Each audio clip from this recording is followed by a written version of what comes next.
Number 82, narrated Ibn Umar, Allah's apostle said, while I was sleeping, I saw that a cup full of milk was brought to me and I drank my fill till I noticed, the milk, its wetness coming out of my nails. Then I gave the remaining milk to Umar ibn al-Khattab. The companions of the Prophet asked, "What have you interpreted about this dream?" "O Allah's apostle," he replied, "it is religious knowledge." Number 83, narrated Abdullah bin Amr bin al-As, Allah's apostle stopped, for a while near the Jimar, at Mina during his last Hajj for the people and they were asking him questions. A man came and said, "I forgot and got my head shaved before slaughtering the hadi, sacrificing animal."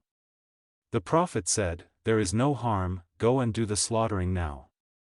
Then another person came and said, "I forgot and slaughtered the camel, before Rami, throwing of the pebbles, at the Jamra."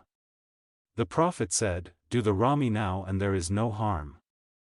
The narrator added, "So on that day, when the Prophet was asked about anything, as regards the ceremonies of Hajj, performed before or after its due time, his reply was, 'Do it, now, and there is no harm.'"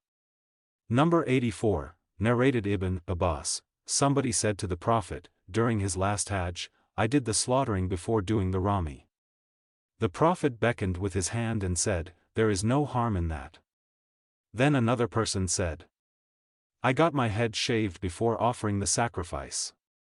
The Prophet beckoned with his hand saying, "There is no harm in that." Number 85, narrated Abu Huraira, the Prophet said, "Religious knowledge will be taken away, by the death of religious scholars, ignorance, in religion, and afflictions will appear, and Harj will increase."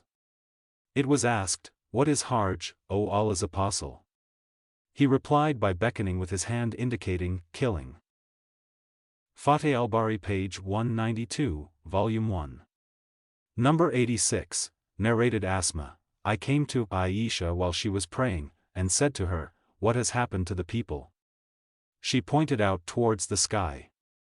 I looked towards the mosque, and saw the people offering the prayer. Aisha said, "Subhan Allah." I said to her, "Is there a sign?"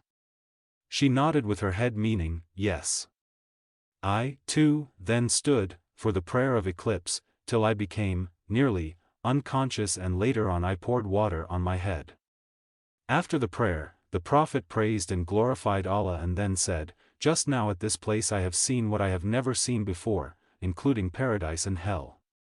No doubt it has been inspired to me that you will be put to trials in your graves and these trials will be like the trials of Messiah ad-Dajjal or nearly like it." The sub-narrator is not sure which expression Asma used. You will be asked, "What do you know about this man, the Prophet Muhammad?" Then the faithful believer, or Asma, said a similar word, will reply, "He is Muhammad Allah's apostle who had come to us with clear evidences and guidance and so we accepted his teachings and followed him. And he is Muhammad." And he will repeat it thrice. Then the angels will say to him, "Sleep in peace as we have come to know that you were a faithful believer." On the other hand, a hypocrite or a doubtful person will reply, "I do not know, but I heard the people saying something and so I said it." The same.